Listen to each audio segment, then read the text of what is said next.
El retrato ovalado.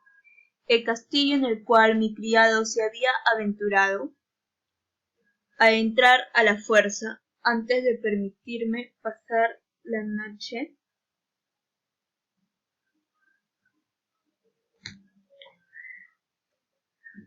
al aire libre, hallándome gravemente herido. Era uno de esos edificios con mezclas de lobreguez y grandeza, que durante largo tiempo han mirado ceñudos por entre los apetinos, menos en la realidad que en las novelas de la señora Radcliffe.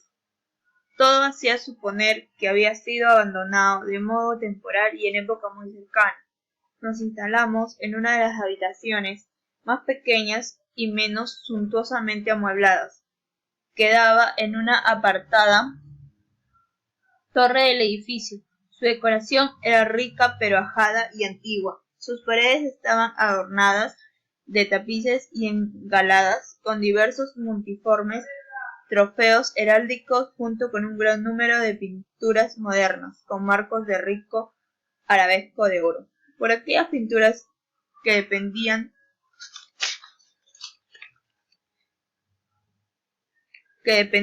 de las paredes, no solo en sus principales superficies, sino también en los numerosos rinconcitos que la recargada arquitectura del edificio hacía necesario por aquellas pinturas.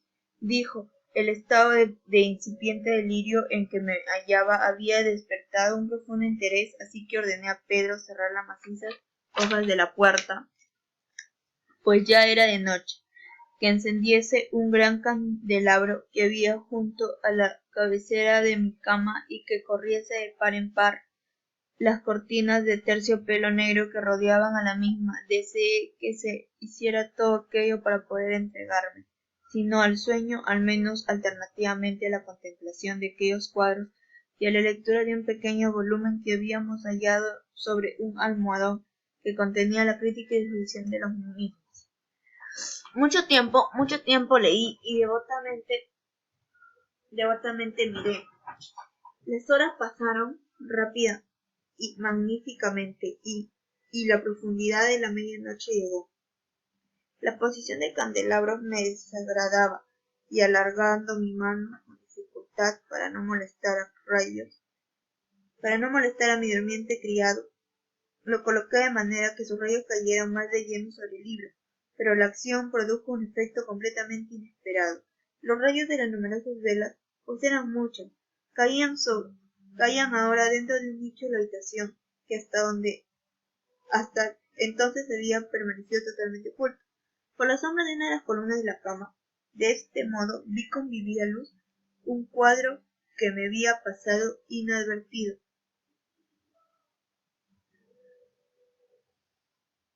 Era el retrato de una joven muchacha precisamente cuando comenzaba a ser mujer. Observé con apresuramiento la pintura y luego cerré los ojos. ¿Por qué hice aquello que no estaba claro ni para mi propia percepción? Pero mientras permanecí con mi párpado cerrado, me vinieron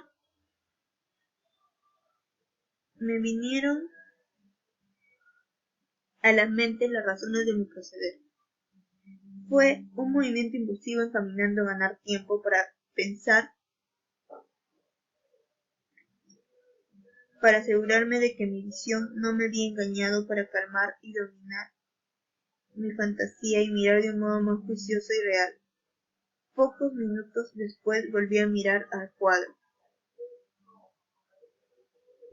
Lo que yo entonces veía con justeza no podía y no quería dudarlo, pues el primer resplandor de las velas sobre el lienzo parecía haber disipado el soñoliento sopor que se había apoderado de mis sentimientos.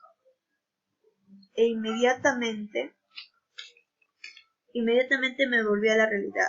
El retrato, como he dicho ya, era el de una joven muchacha, nada más que la cabeza y los hombros, realizado por el procedimiento técnicamente llamado de viñeta. Tenía mucho del estilo de las cabezas favoritas, azul.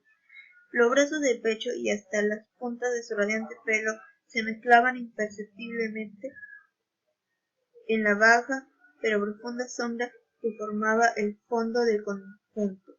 El marco era ovalado, ricamente dorado y afiligranado, con arabescos como obra de arte. Nada podía ser más admirable que la pintura en sí misma, pero no podía haber sido ni la ejecución del trabajo ni la inmortal belleza de aquel rostro lo que había conmovido de modo tan repentino y vehemente.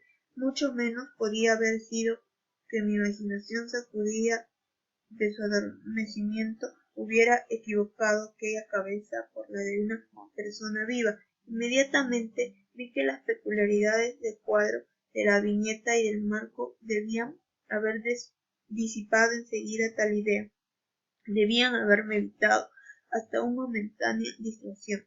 Meditando seriamente sobre aquellos puntos, permanecí por espacio de una hora, tal vez medio sentado, medio reclinado, con la vista clavada en aquel retrato. Finalmente, satisfecho con el verdadero secreto de su efecto, me eché de nuevo en la cama. Había hallado que el hechizo de aquella pintura consistía en una absoluta realidad palpable de su expresión